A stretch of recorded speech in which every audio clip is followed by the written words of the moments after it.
What's up, guys? Um, after speaking with a few friends, including Marie over at Glamlux, I think I'm going to do a separate channel just for martial arts.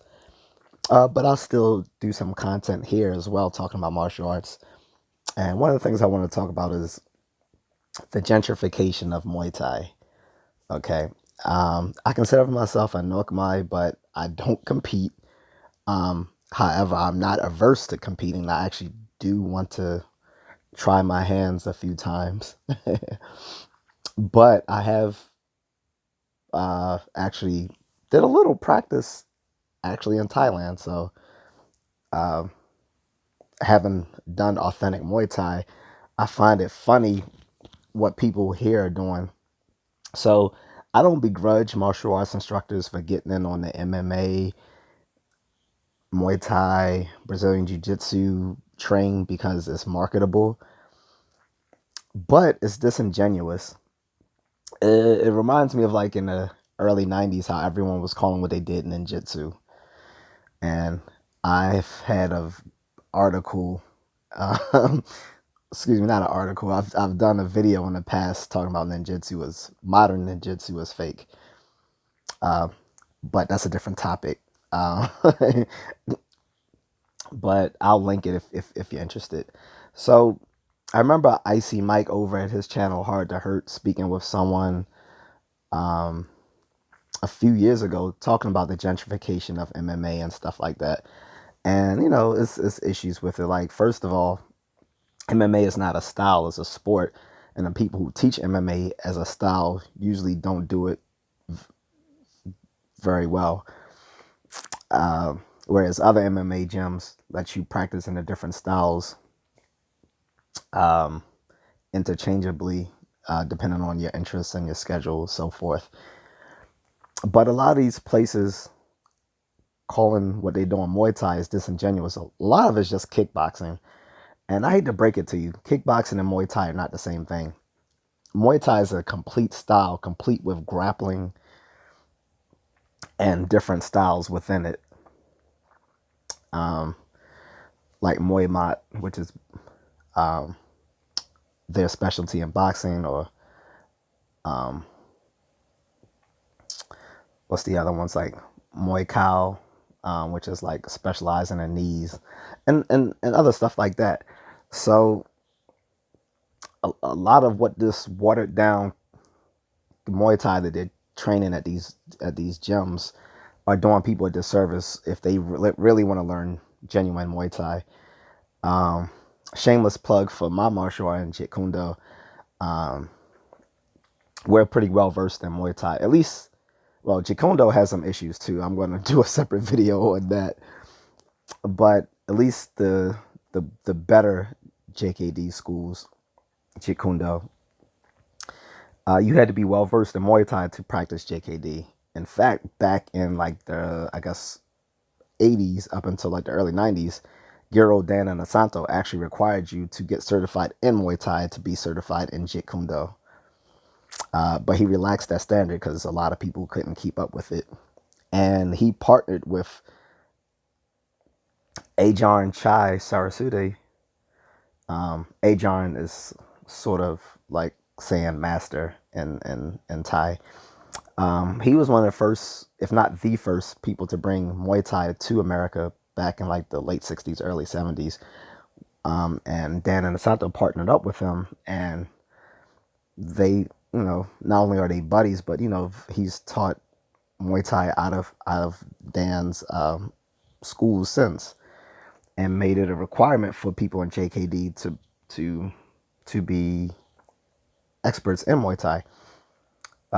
So much so that there was a joke that they used to call JKD at that time "Dirty Muay Thai," um, but it was way more authentic. And the way I see it taught now is just it's, it's basically like how karate was becoming gentrified in the early '80s is what's happening to Muay Thai now in the 2020s. Um, there's still a lot of good places to learn it, but there's a lot of gentrified places as well. One gym I went to, I won't mention their names, but a friend goes there or used to go there. I think he still does. And remember, I only have one subscriber. I'm not talking about him though. He's not my one subscriber, but he watches and has participated in some of my back and forth conversations that I've posted here on this channel. But he trains at a gym where I like the gym. It was cool, but it was definitely gentrified Muay Thai. Like for one, it was mixed with other stuff. You had the Dutch style kickboxing, which is Muay Thai more or less, but yeah. And with American kickboxing, and it's like, don't call it Muay Thai if you're mixing it with Dutch style kickboxing and American kickboxing. Just call it kickboxing. Um, but calling it Muay Thai is more marketable, obviously. Then I didn't like the fact that the way they train the guys, you have to do as with traditional martial arts like karate.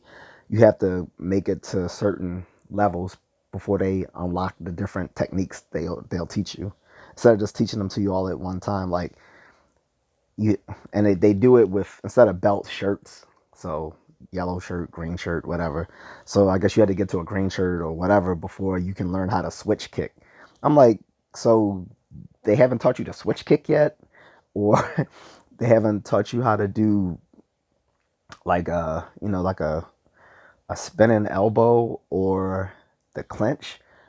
And he's like, not yet. I'm like, nah, that's whack. Like Muay Thai being being both a martial art and a combat sport, you learn all that stuff at once. That's what makes it effective. Is you're becoming a fighter within a few months. You're becoming like someone who can utilize this stuff within a few months. But if you're stretching it out over like a year or two, just so that you can make it more marketable, that people will come attend your school and learn more and more stuff eventually as they come to the school, that's whack. That's that's not how you teach Muay Thai. Like Muay Thai is is geared towards fighting and competing first. It's not like karate where you have to get up to like your brown belt before you learn how to do like a reverse spinning jump kick or something. I don't know. But yeah, that's just whack to me. So beware these gentrified Muay Thai schools. And a lot of the schools that teach martial arts that aren't popular anymore are now adding BJJ and Muay Thai to their curriculum to get people in. Be suspicious of that. If you're going to a Kempo school and now they teach BJJ and Muay Thai, it's probably not that good. I'm sorry. No, no shade against Kempo. Actually, yeah, much shade against American Kempo. American Kempo sucks. Sorry. But a lot of the less popular martial arts styles now are adding BJJ and Muay Thai to their curriculum. Be suspicious of that. Now, if this is your first time in martial arts, go for it. Your first time in a martial art, you probably don't know what is and what isn't good and so forth. So your best bet is just to go to your local school, see if you like it, and from there branch on to other stuff.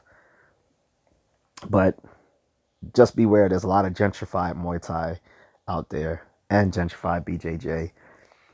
I don't do BJJ, although I mean I've practiced some of it, but not really my thing. I prefer being on my feet.